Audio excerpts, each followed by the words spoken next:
E aí, turma, tudo bem com vocês? Espero que estejam bem, se cuidando aí em casa, né? Assistindo as videoaulas, mandando suas dúvidas, né? Não deixe de mandar suas dúvidas. Eu sei que genética é mais complicadozinho, mas eu espero que vocês estejam conseguindo entender. E assim, à medida que vocês não forem entendendo, vocês vão me mandando aí. Aí, professor, eu não entendi essa parte, me explique de novo. A gente vê uma forma para eu conseguir explicar a vocês, mas eu não vou deixar de explicar a nenhum de vocês. Então continue mandando as dúvidas de vocês, continuem fazendo as atividades. Não está conseguindo fazer a atividade, professor, não consegui fazer essa questão aqui, me explique aí como é que faz. Eu explico sem nenhum problema, certo? Então vocês podem entrar em contato comigo pelo e-mail da plataforma da escola, vocês podem entrar em contato comigo pelo meu e-mail pessoal ou pelo meu Instagram, que eu sempre deixo no final de todo o vídeo. Vocês vão ter essas formas de contato comigo, certo? Então é importante a gente tentar, nessas aulas remotas, né, tentar entrar em contato para tirar as dúvidas, para eu poder, porque senão eu fico só achando, ou fico em dúvida se vocês estão entendendo tudo ou se vocês não estão entendendo e desistiram e chutaram o pau da barraca. Mas não façam isso não, dá para entender tudo certinho, e aí vocês vão me mandando as dúvidas. Na aula tal, essa parte aqui eu não entendi muito bem, e aí eu vou explicando para vocês. Mando áudio, vídeo chamada, conferência, não interessa, mas eu vou respondendo a vocês na medida que vocês forem me mandando essas dúvidas, né? Então tem algumas pessoas de outras turmas que estão enviando as dúvidas, e quem está mandando as dúvidas está vendo que eu respondo no mesmo dia, né? Obviamente que dependendo do horário. Se mandarem tipo 10 horas da noite, provavelmente eu não vou responder. Mas quem está me mandando as dúvidas pelo dia, eu estou respondendo no mesmo dia, eu estou retirando as dúvidas, né? Então nas últimas aulas, né, a gente começou a discutir a segunda lei de Mendel. Então entramos lá na lei da segregação independente dos fatores, né, que é a segregação independente dos genes. Então a gente observou lá, né, o Mendel se aventura lá nas pesquisas sobre a herança de características, ou seja, se os fatores que determinavam características diferentes, eles no processo de formação dos gametas, eles iam juntos ou separados, né? Então a gente viu que esses fatores, né, para uma série de características, eles se segregavam de forma independente, ou seja, esses fatores, esses genes, né, esses alélos desses genes, eles estavam presentes em cromossomos diferentes, né? Então, como eles estavam presentes em cromossomos distintos, no processo de formação dos gametas, eles se segregaram de forma independente, e a partir daí a sua herança seria, a gente viu que tinham múltiplas combinações possíveis para a herança daquelas características, que podiam ser análise de 2, 3, 4, 5 características com alelos de genes diferentes determinando essas características, né? Então tá aí a gente tratava de forma resumida a segunda lei de Mendel. Só que a gente viu em seguida que em alguns casos da segunda lei de Mendel a gente tinha o processo que a gente chamava de interação gênica, né? Então a gente observou lá que em alguns casos os genes, genes diferentes, eles interagiam para determinar uma mesma característica. Então quando o Mendel estava estudando lá e propôs a sua segunda lei, ou o segundo princípio de Mendel, ele observava que esses alelos diferentes, eles determinavam cada uma característica, certo? Então um determinava a altura, outro determinava cor da semente, outro determinava a textura de semente, outro determinava coloração de flores, né? Então cada um desses genes que se segregavam de forma independente determinava um fator, ou seja, eles eram responsáveis pela variação de um fenótipo. Mas com o passar do tempo, com mais estudos sobre a herança de características, se observou que em alguns casos a gente tinha em estudo de genes diferentes, a gente percebia que o mesmo fator ele era influenciado por genes diferentes, né? Então que a gente viu lá, por exemplo, o caso da plumagem, da cor das penas dos periquitos australianos, né? Então observou lá que naquele caso a gente tinha genes diferentes, ou seja, alélos diferentes, e que eles estavam interagindo para determinar um mesmo fator, o que é o inverso da pleiotropia que a gente viu lá atrás, né? Na pleiotropia a gente tinha um gene, ou seja, um par de alelos, determinando uma série de características diferentes, ou seja, uma série de fenótipos distintos, que é bastante comum, na verdade, na herança de características. A gente tem um gene que é responsável por determinar mais de uma característica. Isso é um caso de pleiotropia. Nesse caso, é interação gênica, ou seja, tem genes diferentes, pares de alelos diferentes atuando para determinar uma mesma característica. Então, nesse caso é o que a gente chama de interação gênica. E os casos de interação gênica que a gente vem estudando são casos em que você tem esses genes distintos determinando uma mesma característica, mas esses genes eles presentes em cromossomos não homólogos, ou seja, obedecendo certinho lá a segunda lei de Mendel, né? Ou seja, a gente tem a segregação independente. Então, esses genes que determinam a mesma característica na interação gênica, a gente diz que eles têm segregação independente, ou seja, eles estão certinho lá segundo a segunda lei de Mendel. Então, a gente viu lá o caso da plumagem dos periquitos, a gente viu da coloração, da ponta de coloração dos camundongos, a gente viu alguns casos de interação gênica, né? Vimos lá o caso de interação gênica que a gente chamava de epistasia.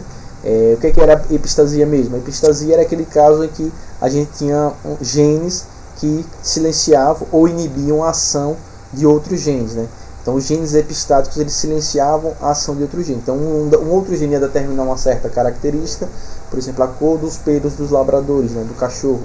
E você tinha um gene que inibia que aquele outro gene se expressasse. E a gente viu que não era uma perseguição, né? A gente vê que em muitos casos era um gene que ele ia determinar a produção de uma substância e outro gene que atuaria sobre essa outra substância produzindo uma segunda substância, né? Então, os precursores. Então, às vezes você tinha um gene que não desenvolvia um determinado precursor e não interessava se aquele outro gene ele era dominante ou recessivo, se ele determinava a produção ou não de uma determinada substância, se a substância precursora, ou seja, que deveria vir antes, ela não existia. Então, a epistasia e os genes epistáticos são casos de interação gênica, só que nesse caso aqui é um caso em que o genes inibe a ação do outro gene. E aí tem casos de epistasia com genes epistáticos dominantes, ou seja, que vão silenciar ou inibir a ação de outro gene em dose simples, o dominante, né? Ou seja, você pode ter um heterozigoto, azão, ou azão, ele vai inibir a ação do outro. E tem casos de epistasia recessiva, que nesse caso ele só inibe o outro gene de se expressar se ele tiver em dose dupla, ou seja, azinho. Ele tem que ter os dois genes epistáticos em recessividade, né, para poder inibir a ação do outro gene. Então tem uma série além da epistasia, tem uma série de outros casos de interação gênica em cromossomos não homólogos, né? Então, na aula passada a gente falou sobre a herança quantitativa, né, ou a herança poligênica, ou também que a gente pode chamar de poligenia, que era aquele caso de heranças que vão ser determinados pela quantidade de genes que você tem, ou seja, uma série de genes distintos e uma série de alelos distintos que vão determinar uma determinada característica, né? Então, o caso da herança quantitativa, o que não interessa se tem dominante, se é dominante e recessividade, não. Ele interessa quantos de cada tipo de gene você tem.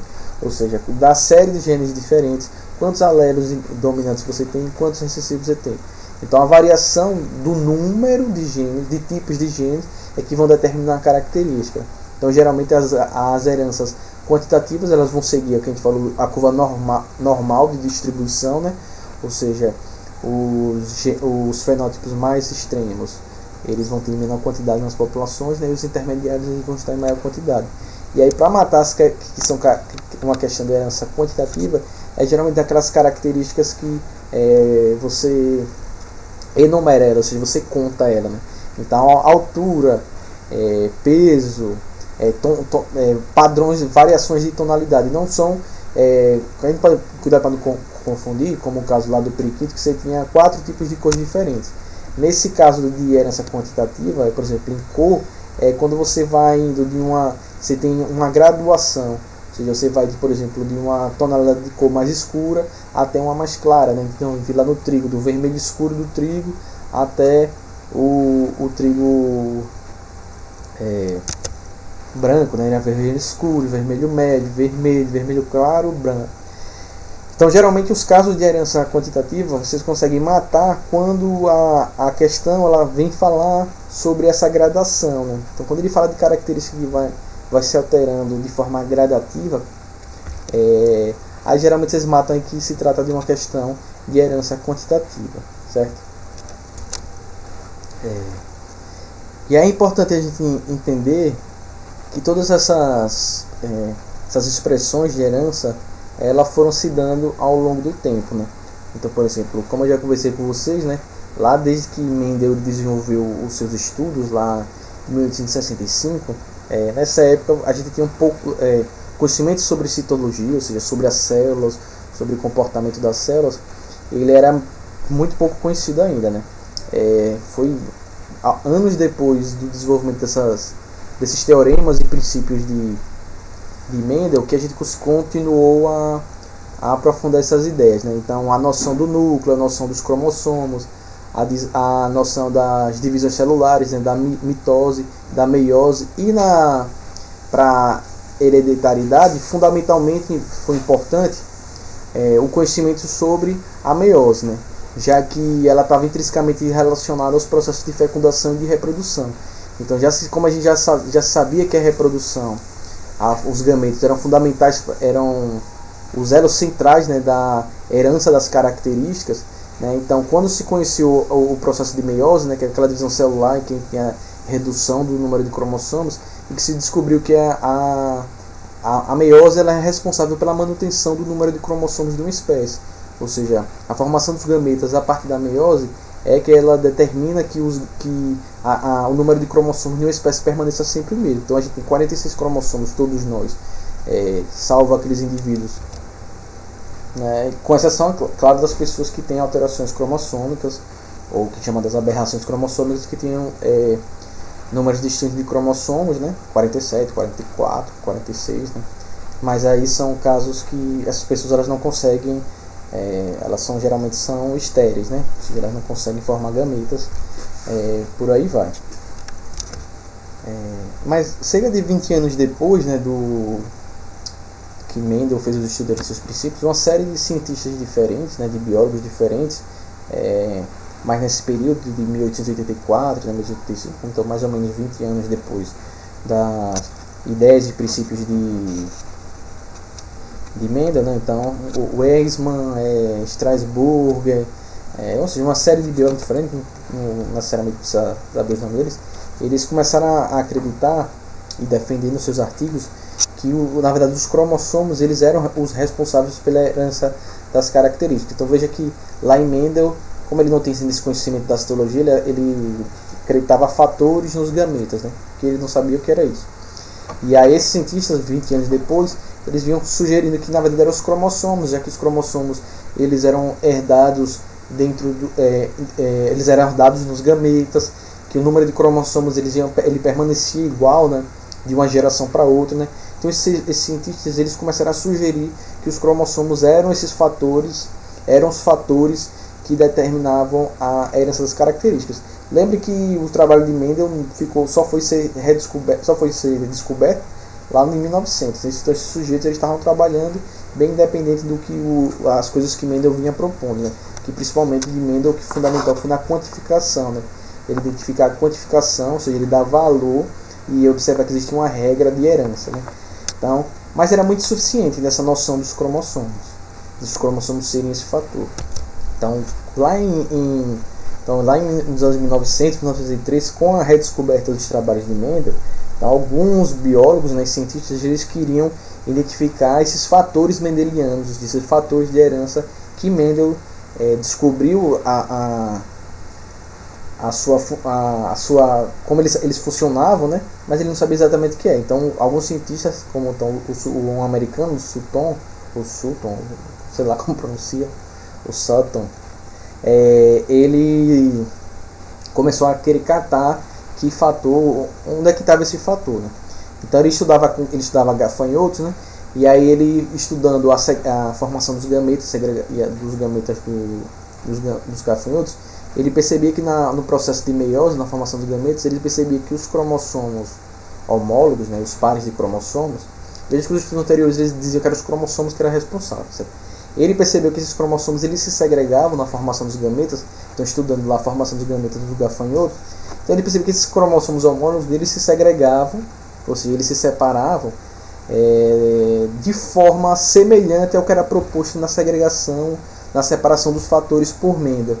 Então, em 1903, o Sutton ele veio dizer, né, ele identificou o quê? Que os fatores mendelianos, ou seja, os fatores das heranças, que determinavam a herança das características, eles estavam na realidade presentes nos cromossomos homólogos. Então foi que ele fez essa percepção, né, a partir desse estudo. Então ele não dizia que eram os cromossomos que eram os fatores da hereditariedade. Ele falou que os fatores mendelianos eles estavam presentes, ou seja, aqueles alélos que Mendel falou, eles estavam presentes nos cromossomos homólogos. Então essa hipótese que ele sugeriu, ela foi confirmada, né? E ele percebeu que a segregação desses fatores mendelianos ele se dava quando na meiose a gente tinha a separação desses cromossomos homólogos. Então o fator responsável pela segregação dos genes, dos alélos dos genes, é a meiose na separação dos cromossomos homólogos. Então, nessa mesma época, outro cientista, o Boveri, ele estudando o desenvolvimento dos ovos de ouriço do mar, ele percebeu que o desenvolvimento então passava para se desenvolver o embrião e o organismo, ele só acontecia se aquele embrião ele tivesse o número total de cromossomos. Ou seja, se faltasse algum cromossomo, o organismo não se desenvolvia. Então ele também juntou, né, ele percebeu que nos cromossomos existiam os fatores que eram responsáveis pelo desenvolvimento dos novos indivíduos. Então essas duas ideias, elas foram as ideias que fundamentaram a teoria cromossômica, né, ou a teoria cromossômica da herança, né, que ela diz que os cromossomos elas são a base da hereditariedade. Então só em 1910, com estudos de Morgan e de seus estudantes, que eles conseguiram, né, identificar todas essas bases, que eram apenas hipóteses para o estudo do Sutton e do Boveri. Eles confirmaram essa herança, né, em 1910, e aí se fundamentou mesmo a teoria da herança, né, a teoria cromossômica da herança, né, que são as bases fundamentais, e aí se iniciou o processo da genética. Eles confirmaram essas teorias a partir do estudo com a mosca Drosophila, né, a Drosophila melanogasta, Drosophila melanogasta, e a partir daí a herança cromossômica a teoria cromossômica da herança foi confirmada, né. Também teve uma cientista muito importante, a Barbara McIntosh. Ela confirmou em estudos com trigo os dados que o Morgan desenvolveu com a Drosophila, né. Então ambos eles ganharam o prêmio Nobel de Medicina, né, o Morgan mais cedo, né, e a Bárbara em 1983. Então Morgan em 33, ela em 1983, elas ganharam aí pelo desenvolvimento, né, da confirmação, né, das bases, né, da teoria cromossômica, ou seja, como os cromossomos sendo a base física da herança de características. Por que eu contei toda essa história? Uma é para recapitular, porque é importante a gente conhecer a história de como as coisas são descobertas.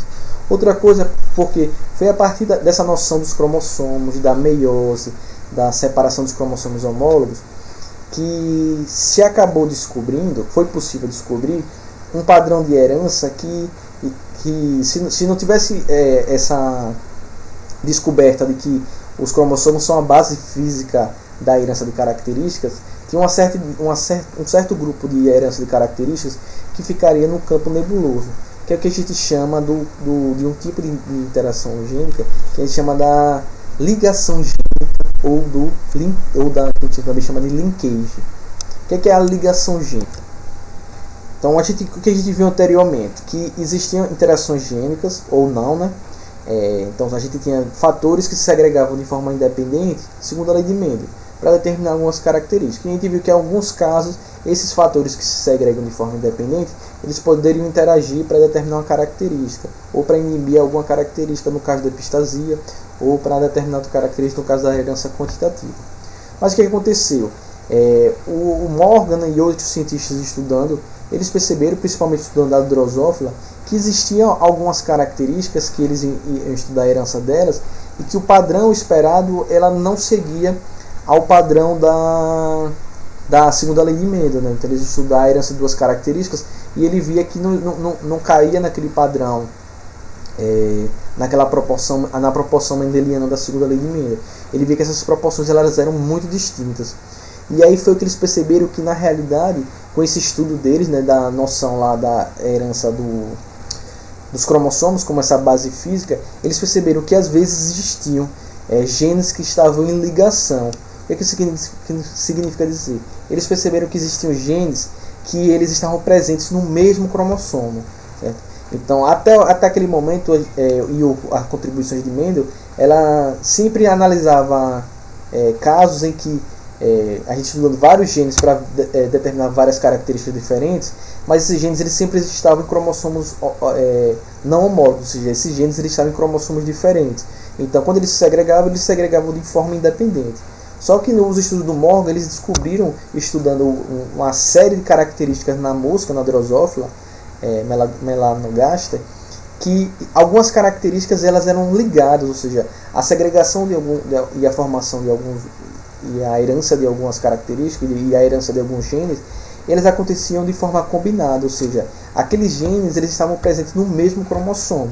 Então, quando a gente tem genes que determinam características, sejam elas mesmas ou características diferentes, que tenham interação ou não, mas esses genes eles estão presentes nos mesmos cromossomos, então aí é um caso que a gente chama de ligação gênica ou linkage.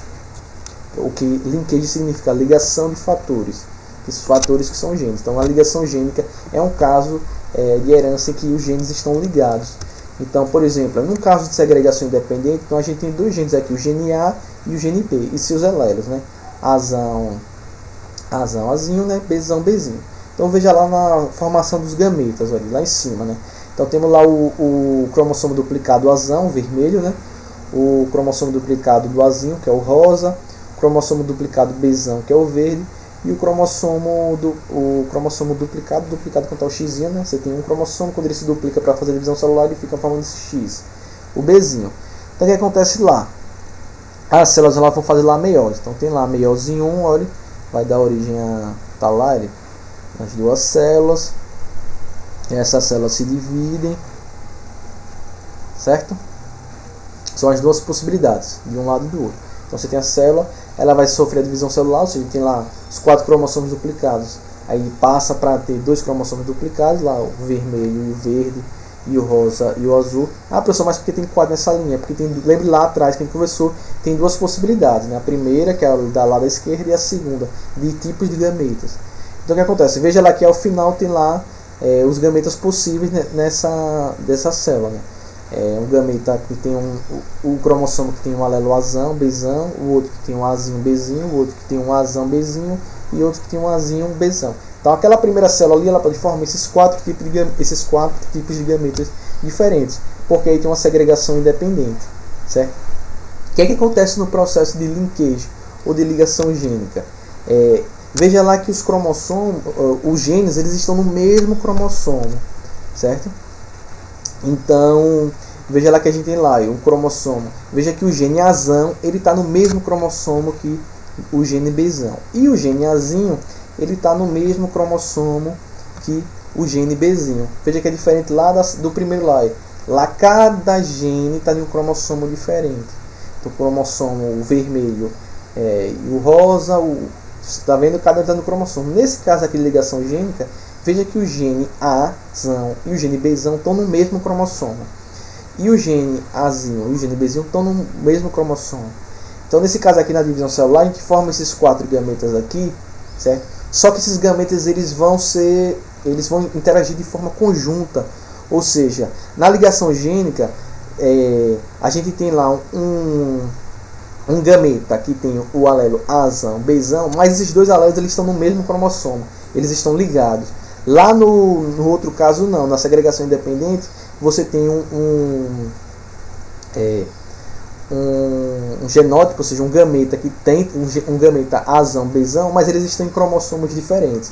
Então nesse caso aqui, essa ligação gênica aqui, ela vai fazer com que esses genes eles sejam herdados de forma conjunta, ou seja, você não vai ter a separação. Então veja que aqui ele vai formar quantos tipos de gametas? Ele só forma 2 tipos de gametas, ou seja, eu estava analisando 2 genes. Então como é que o que é que tratava lá a segunda lei de Mendel? Ela dizia o quê? Que quando a gente estudava com 2 fatores, eles se segregavam de forma independente. Então é por isso que quando a gente estudava 2 características, 2 genes, o A e o B, quando formava os gametas, eles formavam 4 tipos de gametas diferentes. Quando eu tinha um indivíduo Azão, Azinho, Bzão, Bzinho. Nesse caso aqui eu tenho o mesmo indivíduo, Azão, Azinho, Bzão, Bzinho. Mas ele vai formar quantos tipos de genes aqui? Olha, ele só vai formar 2 tipos de genes. Desculpe, ele vai formar quantos tipos de gametas? 2 tipos de gameta. O gameta Azão, Bzão e o gameta Azinho, Bzinho. Ou seja, ele só forma 2 tipos. Aqui tem 4, mas veja que são iguais. Azão, Bzão é um, Azinho, Bzinho é outro. Aí de novo, Azão, Bzão é o mesmo, Azinho, Bzinho é o mesmo. Então, no caso da segregação independente, você forma 4 tipos de gametas diferentes. No caso de uma ligação gênica, como eles estão no mesmo cromossomo, eu vou formar 2 tipos de gametas, certo? Então, duplo heterozigoto em segregação independente forma 4 tipos de gametas, e um duplo heterozigoto com ligação gênica eu formo 2 tipos de gametas. Por quê? Porque esses genes diferentes eles estão no mesmo cromossomo. Então, essa segregação ela será dependente, certo? Então aqui a gente tem, olha, alelos em 2 cromossomos, certo? E aqui a gente tem alelos no mesmo cromossomo. Por isso que a gente só vai ter 2 tipos. Lá, como lá tem alelos em 2 cromossomos, a gente vai ter 4 tipos de gametas diferentes. Como aqui a gente tem alelos no mesmo cromossomo, a gente tem 2 tipos de gametas. Então ele estudou aqui, vou aumentar aqui para vocês verem. Ele estudou aqui nesse caso aqui a herança. Estudando a herança na Drosophila, né? Melanogaster. Então ele vai estudar 2 características. Então o gene P ele determina a cor do corpo, ou seja, o gene dominante ele determina a cor cinzenta amarela e o Pzinho determina a cor do corpo preto. E a forma da asa é determinada pelo gene V. Então Vzão ele tem a asa alongada e o Vzinho ela tem uma asa vestigial, ou seja, uma asa reduzida, atrofiada. Então o que ele fez aqui? Ele fez o cruzamento de uma mosca do corpo amarelo, asa normal, né? Ou seja, selvagem, com então Pzão, Pzão, Vzão, Vzão, e um corpo preto de asa vestigial, né? Pzinho, Pzinho, Vzinho, Vzinho, né? Esse corpo preto aqui foi uma mutação que surgiu no laboratório. Então eles só formavam um tipo de gameta. Então eles perceberam que todos os indivíduos que nasciam corpo amarelo, asa normal, Pzão, Pzinho, Vzão, Vzinho. Aí eles fizeram um cruzamento teste, ou seja, eles cruzaram essa F1 duplo heterozigoto com um parental, no caso aqui eles pegaram o recessivo. E aí ele viu lá que o que era esperado que esse F1, né, duplo heterozigoto, formasse 4 tipos de gameta, né? Pzão, Vzão, Pzão, Vzinho, Pzinho, Vzão, Pzinho, Vzinho, como é esperado pela segunda lei de Mendel, né? E esse duplo homozigoto aqui só faz um tipo de gameta. Só que o que foi que eles perceberam? Eles perceberam que quando nasciam os filhos, eles vinham em uma proporção completamente diferenciada. Então eles perceberam que vinham moscas Pzão, Pzinho, Vzão, só que ele vinha uma proporção de 41,5% Pzão, Pzão, Vzão, Vzinho. Eles viam que nascia uma heterozigota para cor, né, amarelo, mas com as asas atrofiadas, Vzinho, Vzinho, 6,5%. Ele percebeu que nasciam pretas com asas longas, 6,5%, e que nasciam iguais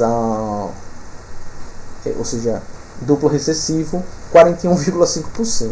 Então não obedecia absolutamente em nada à proporção esperada na proporção de Mendel, da segunda lei de Mendel.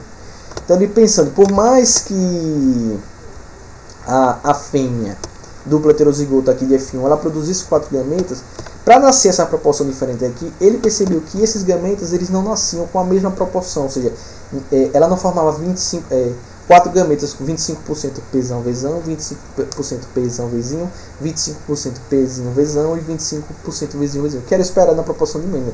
4 gametas com 1/4 de chance de ter cada um dos genes. Ele percebeu que tinham, às vezes apareciam gametas que tinham os valores dessa proporção completamente diferentes. Então ele atribuiu a esses gametas que tinham o Morgan, ele atribuiu esses gametas que tinham proporções diferentes de alélos, ou seja, não era 25, 25, 25, ou seja, tinha alguns gametas que tinham mais de um tipo de alélos, né, de genes, né? Ou seja, por exemplo, tinha mais Pzão Vzão do que, por exemplo, Pzão Vzinho. Então ela desobedecia. Então aí, quando ele percebeu essa proporção maluca, ou seja, quando ele percebeu que os gametas eles estavam se formando com proporções de alélos completamente diferentes, ou seja, ela não formava gametas iguais, 1/4, 1/4, 1/4, ou seja, 25%, 25%, 25%, 25%. Ele percebeu que nesse caso aí, muito provavelmente esses genes eles estavam em ligação, ou seja, eram genes que estavam presentes no mesmo cromossomo. Ou seja, quando você pega essas proporções malucas aqui, completamente diferenciadas, que não vai ser originada a partir de uma segregação de forma proporcional dos gametas, aí vocês já matam que é uma questão que está tratando de ligação gênica, certo? Esse segredinho aqui de você ver com essas proporções, quando elas aparecem completamente distintas, aí a gente já sabe que trata de um caso de interação gênica, certo? Então é importante a gente identificar esses fatores. O Morgan e seus estudantes, né, e as pessoas que contribuíram para o trabalho deles, identificaram lá cerca de mais de 85 tipos de mutações diferentes na mosca e que tratavam de casos de interação, ou seja, de genes que estavam sendo herdados no mesmo cromossomo. Então, ou seja, essa característica em que os genes, ou seja, os alelos, eles vão estar presentes, né, vão formar gametas em proporções diferentes. Ele atribuiu essa questão a esses genes eles estarem no mesmo cromossomo homólogo, ou seja, eles estarem em ligação. Então, toda vez que a gente pega proporções de heranças que fogem completamente das proporções lá da segunda lei de Mendel, ou no caso lá das interações gênicas, ou seja, como viu uma dessas, 41,5%, 6,5%, ou seja, de cada um desses indivíduos, é porque esses genes muito provavelmente eles estão em linkage, ou seja, eles estão ligados. Então aí está a dica para vocês matarem essas questões quando se trata de interação gênica. Ela sempre vai vir com essas proporções quebradas, certo? Porque os gametas eles vão estar, os genes nesses gametas eles vão estar no mesmo cromossomo, eles vão estar ligados. E quais são as bases moleculares que explicam isso? Aí a gente vê na próxima aula para não ficar muita coisa muito confusa, certo? Então fiquem bem, se tiver dúvida me mande essas dúvidas. Até a próxima aula. Tchau.